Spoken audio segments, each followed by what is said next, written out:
Նախ մեր նախկին գործընկերոջ էցի դե պաշտպանության հանձնաժողովից եմ եղել Արթուր Ղազինյանի եղբայրն եք, պարոն Ղազինյանին կբարևեք անպայման։ Պարոն Ղազինյան, քանի որ պարոն Կարապետյանը խոսեց զարմացած այն մասին, որ ուժային եռամարտի Եվրոպայի հնգակի, աշխարհի երկակի չեմպիոն, միջազգային կարգի սպորտի վարպետ եւ միևնույն մարզասրահում ֆիթնես գծով տնօրեն աշխատած մարդ հիմա դարձել է զարման գուղակի տնօրեն ու տենց դրա տակ ինչ որ նեպոտիզմի տարեր փորձեց մտցնի, մի հարց էլ ես ունեմ, էլի, պարոն Ղազինյան։ Օրինակ ամսի 20-ին մեր քաղաքացիները գիտեն, եթե հոսանքի փողը մուծած չեն լինում, 10,000 դրամ է, մուծած չեն լինում, անջատվում է, հա, 10,000 դրամ պարտքես ունենում, նորմալ է ի դեպ։ Ամբողջ աշխարհում ընդունված կարգ է։ Օրինակ, պարոն Ղազինյան, ում է պատկանում Տեմետալ ընկերությունը։ Ինչքան ես գիտեմ, Տաշիր գրուպի հետ փոխկապակցված ընկերությունն է, պարոն Կարապետյանի բարեկամներին է պատկանում։ Ոնց է լինում, որ այդ ընկերությունը, օրինակ, հեծին ձեր կառավարման տարիներին պարտք է եղել մոտ $2 միլիոն հոսանքի փող, ու իրանց հոսանքը չի անջատվել, իրանց վրա տույժեր տուգանքներ չեն գրանցվել։ Օրինակ, ոնց է լինում, որ թոշակառու տատիկը 10,000 դրամ հոսանքը պարտք է իր վրա հոսանքը անջատել եք, պարոն Ղազինյան, իսկ օրինակ պարոն Կարապետյանի հետ փոխկապակցված ընկերությունը $2 միլիոն 800 միլիոն դրամի կարգի փողա պարտքը լինում, պարոն Ղազինյան, հոսանքը չեք անջատում, տույժ տուգանք չեք կիրառում, ու այդպես շարունակ։ Օրինակ, ո՞րն է ձեզ ավելի նեպոտիզմի օրինակ։ Շնորհակալություն։ Ցավում եմ, որ ձեր վարչության անդամը, որը այսօր կառավարում է հեծը, ձեզ լավ չի տեղեկացրել, որովհետև համենայն դեպս միջև Ասկոյի համակարգի տեղադրում եւ ամբողջական գործարկումը մենք հնարավորություն ենք տվել անգամ միջև ամսվա վերջ մուծելու հոսանքի վարձը։ Շատ պարզ է, հարցում էլ մի արեք, այլ պարագայում հարցում կասե, ես պարագայում որտեղից որ ինֆորմացիան ստանում եք, հետադարձ հարցրեք, թող տարիներով թվերն ասեն։ Ասեմ ավելին, ընդհանուր բանավոր խնդրանքների դեպքում մենք թողել ենք ամիսը անցնի, ըստ սոցիալական վիճակի, ինչ վերաբերվում է Կարապետյանի բիզնեսները չեն մուծել, պետական եւ ոչ պետական բազմաթիվ կազմակերպություններ, օրինակ Սևանի իշխան, կոնկրետ այդ մեկը նշեմ, ամիսներ շարունակ չի վճարել իր հոսանքի վարձը եւ ես չեմ անջատել, ու ոչ թե անջամբ, հա, ջոերը տարով։ Հիմնականում ջոերը պարտքը բերում կուտակում էին միլիարդներով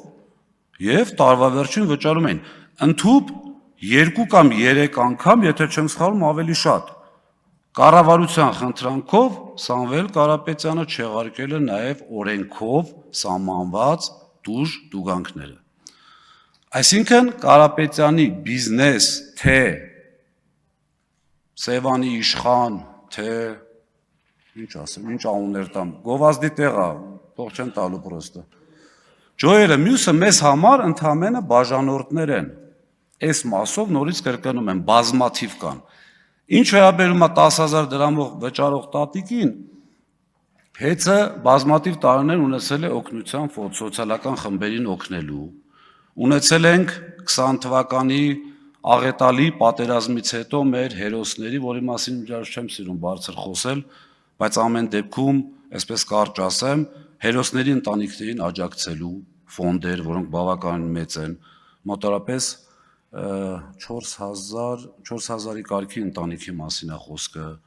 Ունեցել ենք տուգանքները զիջելու, եղել է ընկերություն, որ խնդրել է, ասել է սնանկ եմ գնում, հնարավոր չի չունեմ,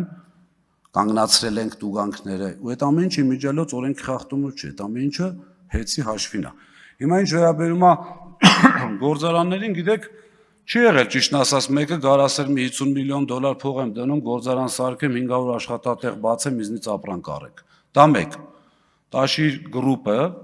այսպես փոխկապակցված որ ասում եք, կարծում եմ դա գաղտնիք էլ չի, այնպես տակից չի, էլի։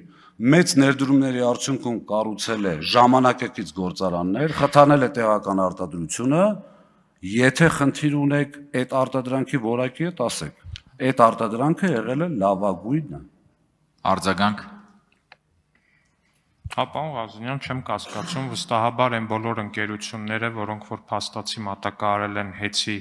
հեծին անհրաժեշտ ապրանքների 90 եւ ավել տոկոսը եւ համատեղության կարգով զուտ պատահաբար պատկանել են Կարապետյան ընտանիքին եւ փոխկապակցված են եղել Տաշիր գրուպին, վստահաբար մի վարքյան անգամ չեմ կասկածում, որ այդ արտադրանքը մատակարարել են ոչ թե անձնական, բարեկամական եւ այլ կապերի պատճառով, այլ որովհետեւ ուղղակի լավագույնն են մատակարարել։ Մի վարքյան մտքովս չի անցել, որ կասկածեմ, բայց ուրիշ հարց տամ, այս թեմային ես կվերադառնամ ելույթների փուլում, որ ասում եք Հակասաֆարովյան օրենքը կբերեք ու դա ամեն ինչ կլուծի։ Պարոն Ղազարյան, Սաֆարովը հայտնի մարդասպան է, ով սպանել է հայ սպային Հունգարիայում, Հայաստանից դուրս։ Այսինքն ես այդտեղ ձեր գործողություններում հետագա մոտավոր այսպիսի հեռանկար եմ տեսնում, որ հաշվի առնելով ձեր սկզբունքայնությունը, դուք մի երկու շաբաթից էլ բերելու եք Հակապերմակովյան օրենքի նախագիծ, քանի որ Պերմյակով օրինակ ի տարբերություն Սաֆարովի, որը Հունգարիայում էր հայ սպա սպանել, հայ ընտանիք է սպանել Հայաստանի տարածքում, չեք պատկերացնում, որ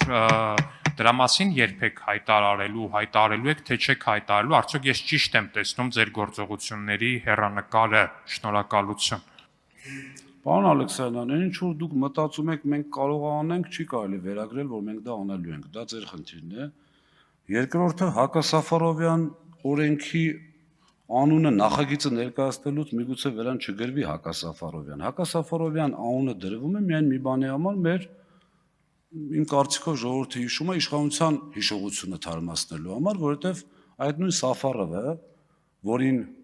Հունգարիան, չգիտեմ, սենց արոք-փարոք ուղարկեց Ադրբեջան եւ տվեցին հերոսի կոչում, հետո մենք գնացինք Հունգարիայի դիվանագիտական հարաբերությունները վերականգնեցինք, ինձ համար համենայն դեպս հաշվի առնելով, որ չի պատժվել որևիցե ձևով եւ այնտեղից էլ հələ մի բան էլ այդ ռետորիկան, որը հնչում է Ադրբեջանից, ես ունեմ բազմաթիվ կասկածներ։ Եվ հաջորդը, ինձ համար կոնկրետ, քանի դեռ չի կնքվել իրական երաշխավորներով խաղաղության պայմանագիր, իսկ դա կարող է կնքվել, եթե վերադառնան մեր ռազմագերիները եւ Ադրբեջանը դուրս գա մեր տարածքներից սուվերեն։ Ամփոփեք։